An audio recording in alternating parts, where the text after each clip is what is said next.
सिकंदर अपनी पावरफुल सेना के साथ गांधार पर हमला कर देता है और पोरस को युद्ध में शिकस्त देकर पूरे गांधार पर कब्जा कर लेता है। Themselves, they had lied.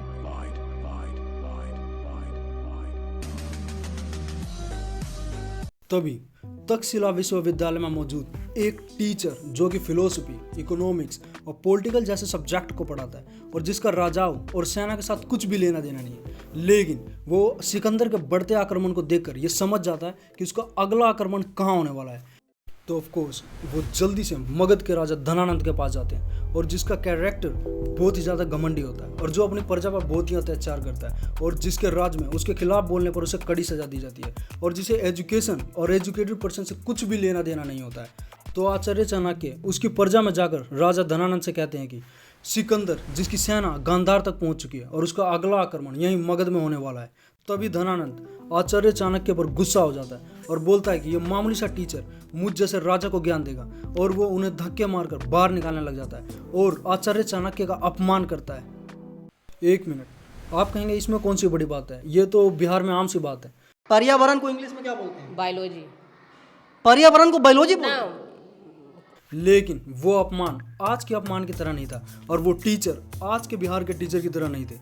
अब क्योंकि सिकंदर की सेना बहुत समय से लगातार युद्ध लड़ रही थी जिसकी वजह से वो डिप्रेशन और स्ट्रेस में आने लगी थी, तो सिकंदर ये अच्छे तरीके से जानता था कि आगे मगध की विशाल सेना उसका इंतजार कर रही है, तो वो युद्ध को यहीं रोक देता है और वापस अपने देश लौट जाता है और वहीं जाके उसकी डेथ हो जाती है। तभी आचार्य चाणक्य चंद्रगुप्त मौर्य को अपनी ट्रेनिंग, अपनी स्ट्रैटेजी और अपनी बेहतरीन टीचिंग से चंद्रगुप्त मौर्य को तैयार करते हैं और चंद्रगुप्त मौर्य के साथ मिलकर धनानंद की प्रजा को समाप्त कर देते हैं और फिर मगध में एक नई नींव रखी जाती है जो कि मौर्य साम्राज्य की होती है। इसी तरह 600 BC में जब महात्मा बुद्ध राजगीर से वैशाली की तरफ जाते थे तो रास्ते में एक आम का बगीचा आता था जहां पेड़ के नीचे बैठकर वो विश्राम करते थे। उसी टाइम पर पास के गांव नानक से सारीपुत्र आकर उनसे उपदेश लिया करते थे। तो महात्मा बुद्ध देखते हैं कि सारीपुत्र बहुत ही विद्वानों में से एक है, तो वो उसे धर्म का सेनापति बना देते हैं और जैसे ही वो उसे सेनापति बनाते हैं तो वो उसी आम के बगीचे में एक पेड़ के नीचे एक कुटिया बनाते हैं जो कि मामूली सी मिट्टी और घास फूस से बनी होती है और वहीं बैठकर वो बच्चों को टीचिंग करने लग जाते हैं और बच्चों को पढ़ाने लग जाते हैं। और 600 BC में बनी ये एक कुटिया 413 आते आते 1500 कुटिया में बदल जाती है और यहाँ सभी पढ़ाई में इन्वॉल्व रहते हैं। तो 413 में कुमार गुप्त जो कि यहाँ का शासक बनता है, कुमार गुप्त देखता है कि यहाँ कुटिया में सभी लोग पढ़ाई में इन्वॉल्व हैं, तो वो इन कुटिया को हटा देता है और यहाँ पर एक यूनिवर्सिटी का निर्माण करता है जिसका नाम होता है नालंदा यूनिवर्सिटी, जिसकी लाइब्रेरी की इमारत बहुत बड़ी होती है और जहाँ 90 लाख किताबें होती हैं और जहाँ के एंट्रेंस एग्जाम बहुत ही ज़्यादा हार्ड होते हैं और जहाँ पर दुनिया से अलग अलग देशों से लोग पढ़ने आते हैं और जहाँ एस्ट्रोनॉमी, मैथमेटिक्स और साइंस की पढ़ाई करवाई जाती थी। लेकिन आगे चलकर बख्तियार खिलजी इसे तबाह कर देता है, लेकिन ये एक अलग टॉपिक है, तो कभी और आज भी आनंद कुमार सर जैसे टीचर जिन्होंने 2002 में सुपर 30 गरीब बच्चों को फ्री में रहना और खाना देकर IIT क्लियर करवा के दिखाया और अपने दम पर फ्री टीचिंग और गरीब बच्चों को पढ़ा के दिखाया।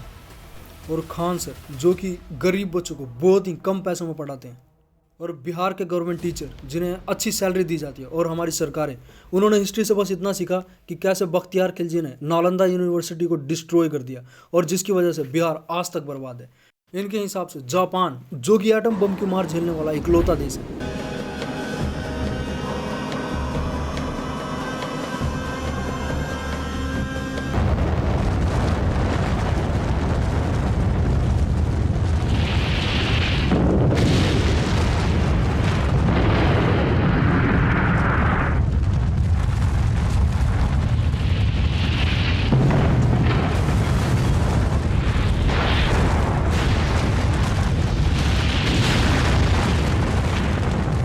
और जो रिंग ऑफ फायर पे बसा हुआ है जिसकी वजह से वहाँ सुनामी और भूकंप लगातार आते रहते हैं, तो उसे भी ये बहाने और ये रोना धोना लेकर बैठे रहना चाहिए था। लेकिन जापान आज टेक्नोलॉजी में पावरफुल देशों में से एक है। असली बख्तियार खिलजी तो हमारे बिहार के गवर्नमेंट टीचर्स और ये गवर्नमेंट है जो बिहार के एजुकेशन सेक्टर के रिफॉर्म्स के लिए कोई भी स्ट्रैटेजी या दिमाग लगाती नहीं है और जिसकी वजह से बिहार आज तक बर्बाद है। सब्सक्राइब।